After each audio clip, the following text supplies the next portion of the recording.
All right, diving in today, and we've got some interesting stuff to unpack. Yeah. Isoelectric precipitation. Mm, Not exactly a term you hear every day, right?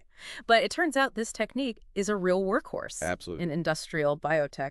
You sent over some really cool material on this, and I've got to say it's fascinating how they use this to basically separate and purify all sorts of biological materials. We're talking proteins, even whole cells. Right. And so I guess our mission today is to sort of cut through the jargon, get to the heart of how it actually works, why it's so widely used.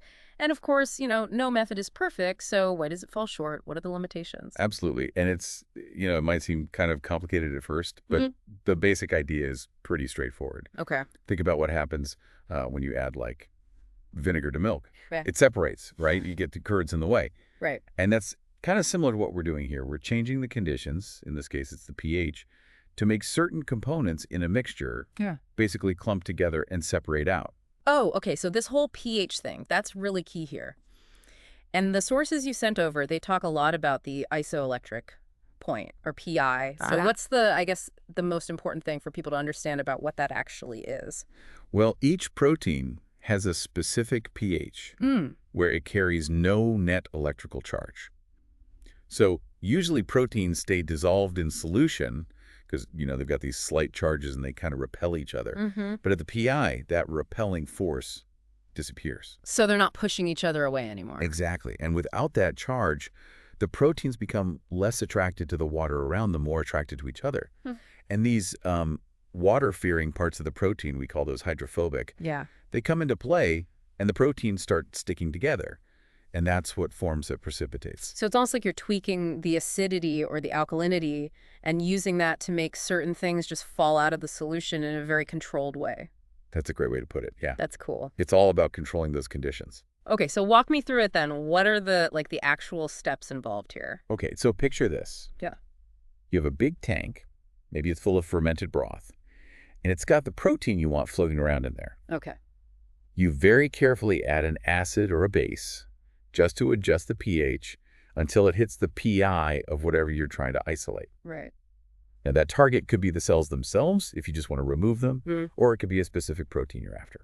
Okay, so you hit that magic pH number and then what happens? Well, things start to clump up, right? Mhm. So we might stir it a little bit gently to help those clumps grow bigger. Uh-huh. And then because those clumps are heavier, they naturally settle to the bottom. Or we can spin the whole thing really fast in a centrifuge Okay. to speed up that separation process. And what you're left with is this concentrated solid of your target material.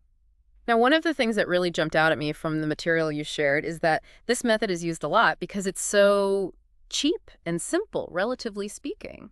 Oh, absolutely. I mean, compared to some of the really fancy purification techniques out there, just adjusting the pH is way less expensive. Right. It requires much simpler equipment, cheaper materials, Hmm. and it's a process that scales really well, so you can use it for those really large industrial volumes. Okay, so far so good, but I feel like there's got to be a catch, right? Nothing's perfect. What are the downsides here? Yeah, well, the main limitation is that it's not super specific. So if you adjust the pH to hit the PI of one protein, you might accidentally be getting close to the PI of other proteins in that mixture too. Oh, so they might start to precipitate out as well. Right, but you don't want them. Right, so it's more of a bulk separation method. It's not perfect at just grabbing that one specific thing you're after. So you might end up with a bit of a mixed bag in that precipitate. Yeah. Got it. Is there anything else we need to be wary of? I mean, we're talking about these delicate biological molecules here. That's a great point. Yeah. Yeah, you have to be really careful because even short exposure to extreme pH can damage or denature proteins. And that can change their structure, how they function. Right. So you got to be really mindful of the stability of your target. Interesting.